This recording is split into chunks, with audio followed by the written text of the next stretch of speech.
Hello viewers, আসসালামু আলাইকুম। আরেকটি ভিডিওতে আপনাদের সবাইকে স্বাগত জানাচ্ছি। এই দেখুন, এটা হচ্ছে আমার সেই বেডটা যেখানে আমি গত শীতে রসুন করেছিলাম এবং এই গরমের মধ্যে পর্তুলিকা লাগিয়েছিলাম।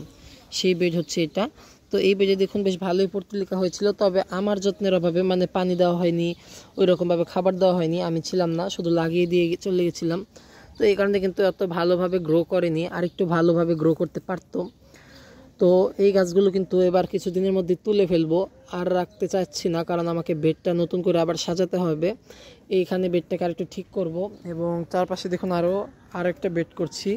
এই বেডটাও আগের ছিল, এই যে নতুন আরেকটা বেড এখানে আরেকটা করা হচ্ছে এই শীতের জন্য। আমি এই বরাবর পুরোটাই বেড করে নেব, আর এই বেডটাকে আরেকটু বড় করব, ওই যে ওই বরাবর করব। হ্যাঁ, বেডটা করে তারপর এখানে শীতের গাছ লাগানোর ব্যবস্থা করব। তাই এই গাছগুলো কিন্তু তুলে ফেলবো। এখন যদি কেউ যে আমার কাছ থেকে পর্তুলিকা নিতে চান, পর্তুলিকার সময় কিন্তু এখনও শেষ হয়নি, কারণ পর্তুলিকা আরও 2 মাসের মতন ফুল দেবে। এই অক্টোবর পর্যন্ত কিন্তু পর্তুলিকা শেষ হবে না। কেউ যদি পর্তুলিকা নিতে চান, আমার ফেসবুক পেজ থেকে দেখলে আপনারা ফেসবুক পেজে অবশ্যই নক করবেন, তাহলে আমি আপনাদেরকে পাঠিয়ে দিতে পারবো। এবং যদি আপনার ইউটিউব থেকে দেখে থাকেন, তাহলেও কিন্তু আমার ওই চ্যানেলের ডেসক্রিপশনে ফেসবুক পেজের লিঙ্ক দেওয়া আছে, আপনারা লিঙ্কে ক্লিক করে ফেসবুক পেজে ঢুকে যেতে পারেন।